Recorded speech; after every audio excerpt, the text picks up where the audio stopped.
Titi? Ang aga-aga ha. May hindi maamin? Ilabas mo na yan sa akin. Ititi in the morning mo na yan. Bell, Toby in the morning. Titi, El Toby in the morning.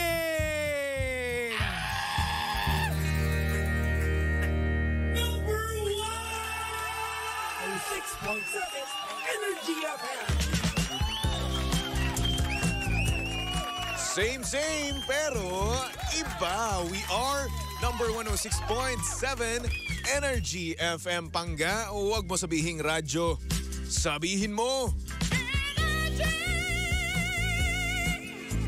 Oras sa buong kapuluan na Pangga. Check your time. It's now 6:30 on the clock. Good morning, Luzon, Visayas at Mindanao, Metro and Mega Manila. Yan at syempre good morning din sa mga Pangga natin kasalukuyang nagtatrabaho na. Yes! Yung tipong kanina paano or hindi naman kaya yung wala pa ring tulog hanggang ngayon. Ako, hello po sa inyong lahat. Kamusta naman? Kaya pa ba ha? Kaya pa ba ng inyong powers or hindi naman kaya? Pasuko na rin naman kayo. Ay nako, wag niyang gagawin. Walang susuko, kayang-kaya nyo pa rin yan, ha? Isipin nyo ganito, no? Kapag kayo sumuko, paano na yung pangarap nyo, di ba? Ang isipin nyo, may pera pa rin kayo, di ba? Kahit napagod, at least, di ba? May pera, may panggastos, meron kang pangpunta ng Boracay, di ba? At syempre, meron kang pang-date, di ba? Hindi naman yung gusto natin, di ba? May pang-date tayo. Kesa naman sa wala, di ba? Magjojowa ka tapos wala kang pang-date. Kanino ako kuha ng pang-date? Di ba? Sa nanay mo, ay naku, wag ganun. Dapat, pag makikipag-date ka, galing mismo sa'yo, no? Yun yung mas magandang gawin doon. Kaya ako, tignan mo, wala akong ka-date. Pero at the same time, wala rin akong pera. Di ba? Nakakainis, no? Well, ganyan talaga buhay, no? You can't have it all nga naman, no? Pero okay lang naman. Meron naman akong ngayon, ha? Pagod, ayun. Yun lang yung naiipon ko, di ba?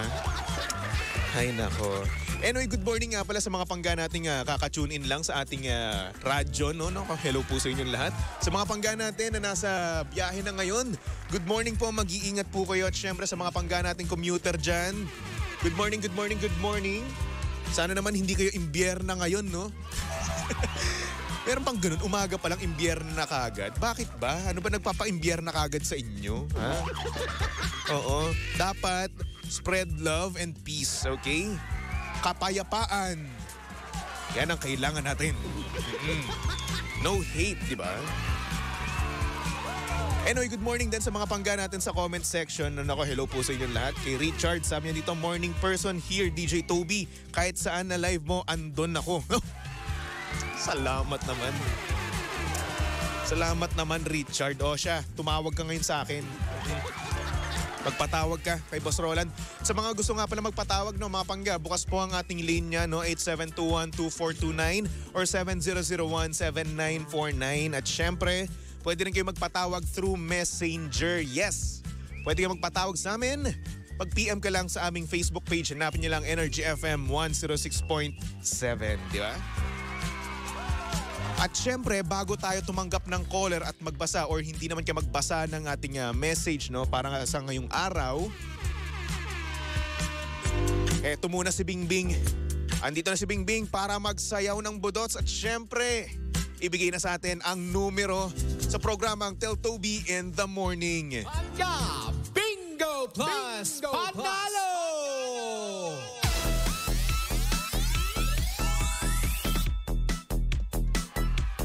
Sabi nila, dapat daw sinasabayan daw namin si Bingbing. Kaso ang sabi ko naman, paano naman kung hindi kami marunong magsayaw? Nakakalungkot naman. Ganyan lang ngayon eh. Kamay-kamay lang yun eh. Tito dance lang tayo eh, di ba? Anyway, eto na.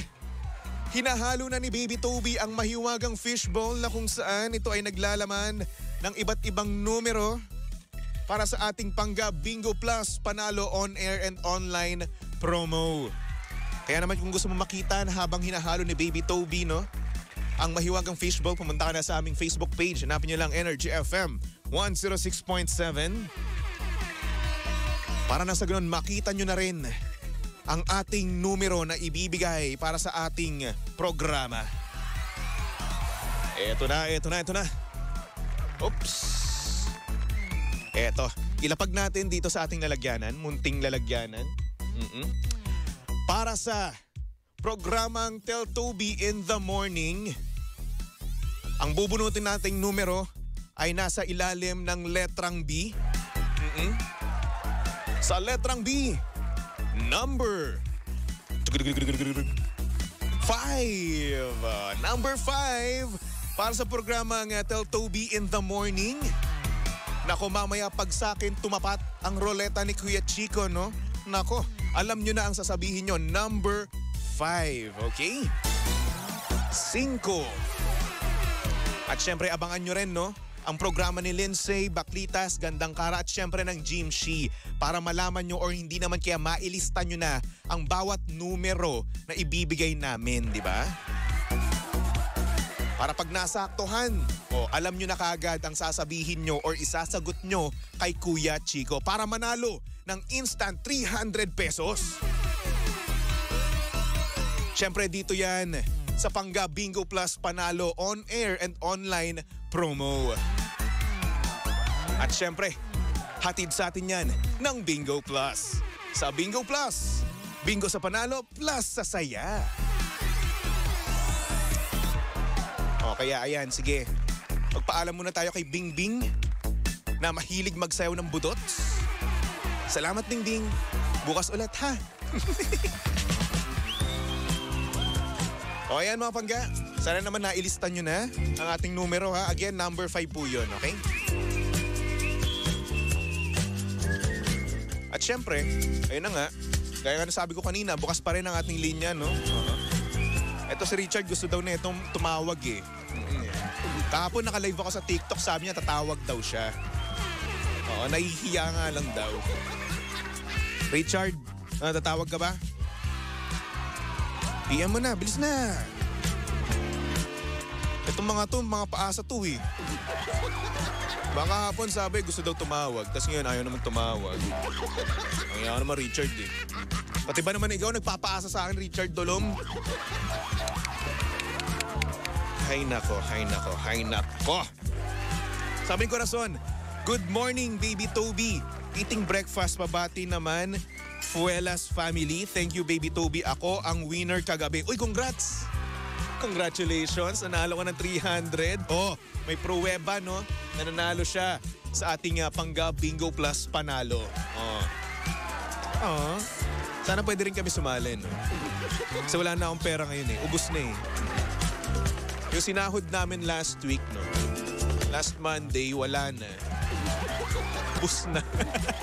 Kasi ba naman, no? Yung pera natin, yung sahod natin, napupunta lang sa mga bayarin, di ba? Sa mga bills, sa mga due date. Ay, nako, ang dami. Kaya yun. Ngayon, Petsa de Peligro na ako, di ba? Shout out sa mga pangga natin dyan, Petsa de Peligro, no? Pero, nagagawa pa rin bumili ng mamahaling kape. Yan tayo eh. Mamahaling kape now. Gapang later.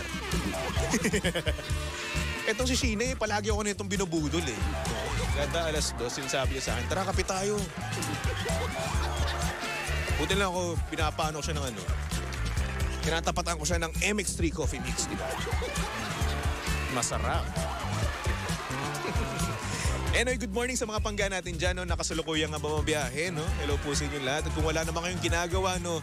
At gusto nyo makita ang itsura ni Baby Toby, nako, live na live po tayo ngayon sa Energy FM Facebook page, no? Kung gusto nyo lang naman makita ako, no? Magsisilbing lucky charm nyo mismo. Diba? Well, anyway, merong nag-send sa atin ng message, no? Basahin muna natin to. Dito sa Tell Toby in the Morning. Oh, yeah. TT in the morning. Why? Ang aga-aga ha. Tell Toby in the morning. Yahoo! So eto na nga.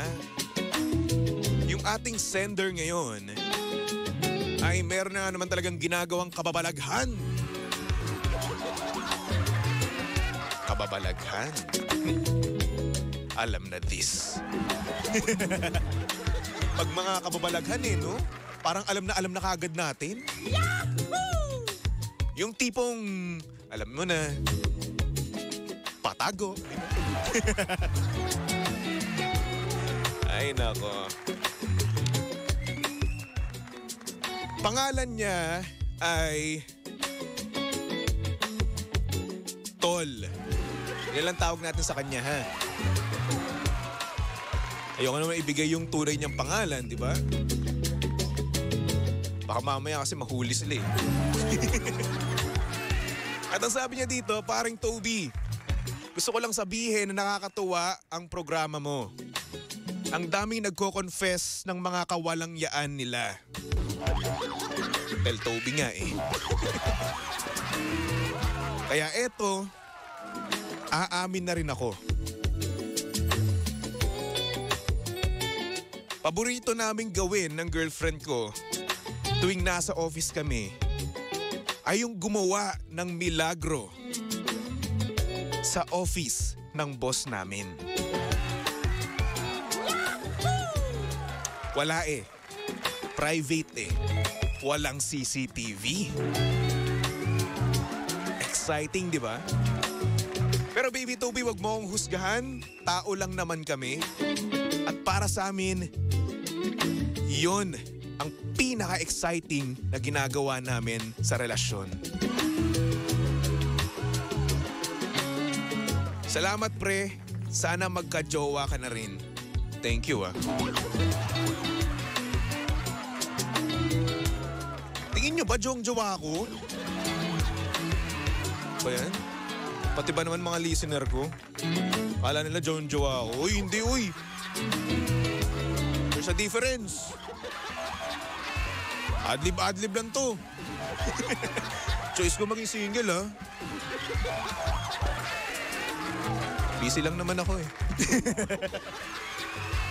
Oo, karir muna kasi dapat, inuuna, no? Para pagdating ng panahon, ready na. Oh. Diba? Pag na-meet ko rin the one ko, no? Mayaman na ako. Karir muna kasi. Anyway, etong ating sender ay talaga nga namang paboritong-paborito na mag-sneak, diba? Yung mga tahimik na galawan na para bang magnanakaw. Diba? Tapos tatago pa sa CCTV, no? Para nga naman hindi mabisto. Hindi mabisto na pumapasok sa office ng kanyang boss. Tay tayo dyan. Tapos ganun gagawin, no? Ay! Nako, ang daming tiyanak dyan sa opisina ng boss nyo. Pero gaya nga nasabi mo, hindi ka namin i-judge, no? Kasi yan nga yung para sa inyo exciting, di ba? Grabe naman. Sana all. Diyos! Pero huy, opisina nyo yan? Yari kayo pag nalaman niya. Pero ang tanong, no, gaano kadalas, no? At tuwing anong oras? Kasi kung isipin natin, no, mga pangga, kung hihimay-himayin natin, no, ang gagawin nila yon kapag OT sila, di ba? Overtime sila na kung saan konti ang tao, walang masyadong nagtatrabaho, di ba? So para gawin nila yon sa opisina ng boss, make sure nila na walang tao sa paligid ng opisina, di ba? Na walang tao mismo doon sa opisina ng boss niya. Na walang tao mismo doon sa mga CCTV sa labas, no? Hindi ko sinabi na sa opisina mismo, di ba? Kasi I'm sure naman na talagang inano talaga nila, sinuri talaga nila yung room na yon, no? Kung wala talagang CCTV, di ba? Para kayo nagkaroon ng libreng hotel room, no? Libreng VIP room. No, tayo dyan. VIP pa. But anyway, ayun na nga, gaya nga sabi mo, exciting nga naman, di ba? Oo. Minsan yung mga ninja moves talaga, no? Yun talaga yung nagpapatibok ng ating mga puso, eh, no? Sa ibang couple, no, mga pangga. Yung mga ninja moves na yan, sa kanila yun yung the best, no? Mas hot daw kapag ganun. Ako hindi ko alam kung hot ba talaga o hindi kasi wala naman akong karanasan, di ba? Wala akong experience sa mga ganyan. Wala po akong kaalam-alam. Maniwala naman kayo. Yahoo! Please na. Ay nako. Sabi ni Pachi, they don't have money to pay in a hotel room, duh. That's why they do stuff like that. Siguro naman may pera naman sila, no? May pang-hotel naman sila, no? Kaso nga lang, mas pinili nga lang nila. Kasi syempre may trabaho sila, di ba? Pero yun, siguro mas exciting nga daw. At syempre mas tipid. Yeah. Sabi ni Rick Bryan, HR entered the room. What if nga, no? Yung head ng HR nyo, no? Pumasok bigla, no? Tapos ibibigay yung, kunwari, may memo na inalabas, no? Para sa boss mo, no? Tapos nahuli kayo. Yari kayo nun. Ano kayang gagawin nyo nun, no? Siyempre, ilalak nyo rin naman yun. Saan kayo magtatago? Sa ilalim ng table? Diba? Sa likod ng pinto? Or hindi naman kaya magdadali-dali kayo na susuot ng damit. No? Pero ang creepy pa rin nun. Diba? Kayo lang dalawa nandun sa loob, diba? Pero sana, no, huwag kayo mahuli. Sabi ni Richard, guard siguro si kuya kaya alam yung blind spot sa CCTV. Kasi may opisina kasi, no? Na yung CCTV ay kitang-kita or alam kung nasaan nakatago, di ba? Kasi yung CCTV naman, minsan, kita mo talaga kung saan naka-install, eh, no? At minsan, alam din ng mga empleyado kung nasaan mismo yung monitor ng CCTV, di ba? So, ayun. Chine-check muna nila yun bago siguro pumasok, no? Hindi naman sa expert ako sa mga blind spot, no? Sa mga gawain ganyan, no? Pero, ito lang naman, mga common sense lang naman. Kaya don't judge me rin, ha? Siguro pupunta muna sila sa tech booth, no? Tapos titignan, ay, wala ng tao. Tara na, love. Tara na, babe. Baby, tara na. Punta na tayo dun sa opisina ni boss. Tapos meron pa silang mga code name. Code S, ganun. O di naman kaya coffee, no? Yun yung term nila. Para gawin na yun, no? Ay, nako. Yung mga ganyang couple, no? Adventurous, no? At the same time, delikado. Kasi ayun na nga, kapag nahuli sila, ay nako, grabe. Diba? Grabe, pwede kayong matanggal sa trabaho, pwede kayong mamemohan, or hindi naman kaya suspended. Yun na siguro ang pinaka, mababang punishment, no? Siguro, no?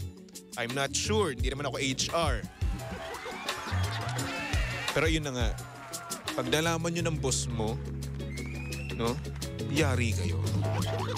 Matindi dito pag nakisama pa yung boss nyo, no? Diba? Uy! Ano yan? Teka, sali ako. Huwag naman sanang ganun, no? Sabi ni Pachi, what if the smell is gross when you enter the room? Uy, siguro naman handa sila, no? Meron sigurong air freshener, di ba? Kasi kalimitan sa mga office ng boss natin, no? Meron niyang mga mist, yung mist na papabango, di ba? Nagpapabango sa isang room, di ba? Meron mga ganun. Purifier, yun yung tawag, no?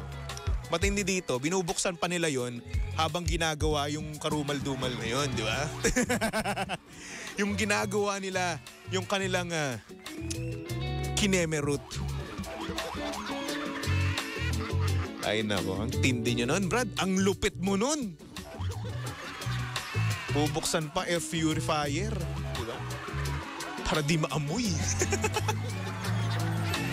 Or baka naman, pagtapos nila, no, i-sprayan ng alcohol. O, di ba? O, malinis. Exciting nga naman para hindi mahuli, no? Gagaling nyo mag-ninja moves. Paturo naman, no?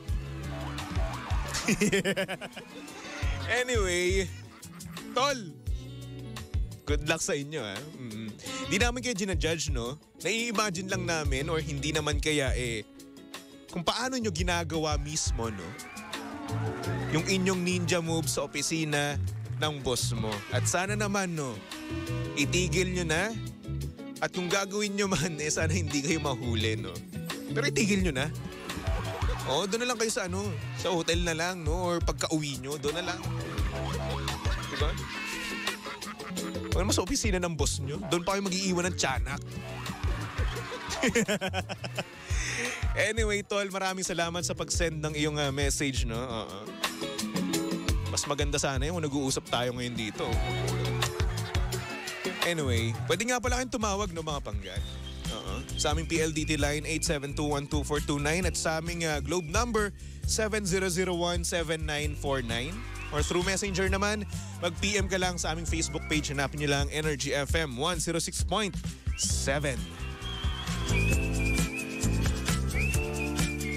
Sabi ni Richard, mas exciting daw kasi pag outdoor. Di naman siya technically outdoor, no? Indoors pa rin siya kasi nasa loob ng opisina, no? Meron lang silang sariling VIP, di ba? Ay, nako. Anyway, sabi naman ni Richard ulit, no? Allowed lang doon is manager or guard. Siguro ito pinapapasok din or yung pinto ng kanilang boss ay laging nakabukas, no? Hindi sinasara. Baka maluwag yung kumpanya nila. Anyway. O siya, bigyan ko muna sila ng ng background music, no? From Christina Perry. Ay nako. Ito medyo twilight, no? Medyo twilight ang kanilang background music. Diba? Nakakamiss naman yung twilight, no? Edward and Bella. 1,000 years. Dito lang yan. Sa estasyong same pero iba. We are number 106.7 Energy FM Pangga. Huwag mo sabihing radyo. Sabihin mo.